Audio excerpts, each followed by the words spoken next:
Hey everyone, Henrichs of Valor Ridge. Got a little trigger time today, hot summer day, but that's okay. So let's talk about this open-sighted AK and see what she can do, and we'll see what she did. Let's go ahead and get started.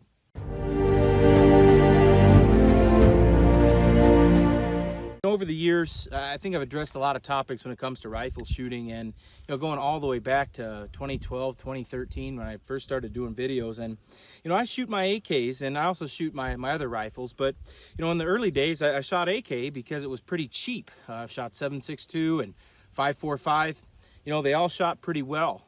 This one here is special to me because this one was put together by my friend Jim Fuller at Fuller Phoenix. So I think he makes a pretty darn good AK, and that's a good shout out to Jim. But he makes an AK the way it should be. He makes it the old school way, but he also innovates some things. But for this one, I wanted a traditional AK, and I've had this for several years now, at least like maybe 4, 5, 6 years. I don't remember exactly, but it's been several years. And it's got a few thousand rounds through it. If you notice, this is the old AKM. It's stamped and it's got the 45-degree gas block right there.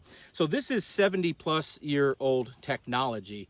And I shoot it with irons and then just a simple white light on there because this is a fail-safe gun, really. And it's very accurate. It's on par with any of my ARs. At least it'll hold fist-sized groups at just about any distance, and better than that, really. Just depends on what your position is in. So today I just worked some fundamentals. I worked a little bit of standing position. And when I did some standing, I was able to do some pop-outs. I was able to do some drills that I like to do.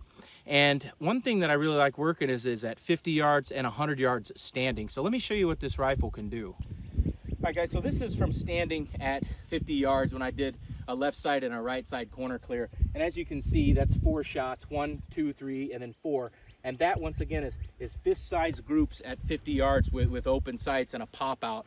I'm not taking all day to shoot. I'm popping out and getting 2 good hits on steel. I do that left side and right side from the barricades that you saw in the background earlier. So that was 50 yards. Let's take a look at 100. And so this was standing at 100 yards. If those of you that have been to a rifle class of ours see all the way back up there, about just over 100 yards, is where the barricades are. And way up there, you'll see that left side of that screen.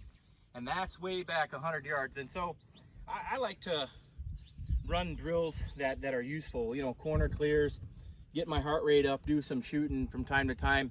And, when I really focus on my pop-outs, focus on getting good side pictures and everything, those students that have been to class have shot that barricade drill for us.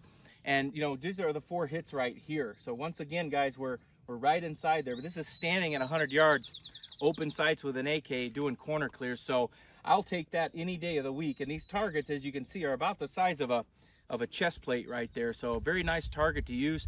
I always like to shoot smaller targets than full-size ones. So there's one more thing that I did, and I'm really happy to show you this one too. And last but not least, folks, I did a little bit of prone on small, odd-angled targets. This target here I shot, if you can look at that, I took body shots, and then my last shot I took was an intentional headshot right there. And this was probably 160, almost 170 yards. Once again, open sights with an AK. You'd be shocked how many rounds that group is in there. Let me put it to you this way. It's more than a couple. And so when we're talking groups like this, I mean, you're talking, just barely under, maybe just right at a 2-inch group at 160, 170 yards.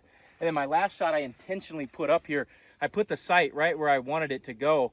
And, if you ever had done an AK sight picture with irons, there's not a lot of wiggle room. So it hit exactly where my front sight was. And to compound this problem, I put it at an angle, so I didn't even have this full target to shoot at. I only had maybe half the target to shoot at from the angle I was at. So in order to hold that kind of group and to be able to hit that, and you can see where the spalling is, you can see the angle that it was hitting from was obviously from a left to a right side. That's why it's sprayed out like that instead of straight down normally. So, the reason I do videos like this, guys, is, the trend nowadays on the internet is like, you got to have a bunch of expensive stuff. You have to have a certain optic, or you got to have this, or you got to have whatever excuse that a lot of these guys are telling you. You got to have. I see videos of people doing $5,000, $10,000 worth of gear. I got this AK many years ago and then had Jim rework it, but this is an old gun. They don't even import these anymore. So, you use simple stuff, you use fundamentals, You go and you work the basics over and over and over again until you're able to do it on demand, whether you're tired, no matter what's going on, and that pays off for you. And I think that's what our students understand here when they come to the Ridge is that we'll train you however you come, but everybody's going to leave here better because they're going to have better fundamentals. And you'd be shocked what you can do with basic things. You'd be shocked at the money you'll save not buying the latest, greatest fishing lure or trendy product. And if you think that it's a big deal to me, I get offers every week for companies sending me free stuff. I don't even answer because I want to show you guys basics. When I teach a class, I shoot it with basic gear so that people don't have the idea that you need a fancy rifle or that you need, you know, craziness. So when you go out and work your techniques, guys, it's not what you have that matters. It's what you do with it that matters the most. And so, you know, I really believe in basics, fundamentals, and going back to things and getting back to that anchor point that sees people through, because fundamentals is really all that's going to matter when you're fighting for your life. And that's what, in the end, I think that what you're trying to do if you're watching this. We'd love to see you in a class later on this year or next year. Don't have a schedule up for next year yet, but we do have some more classes at the end of this year. We'd love to see you. And if you found the information, I got more stuff in this from my book, my Rifleman book as well. And we'd love to see you out there. And once again, folks, always remember, this is Reid Henrichs with Valor, reminding you, the lessons that we learn are written on the tombstones of others. We'll see you on the Ridge.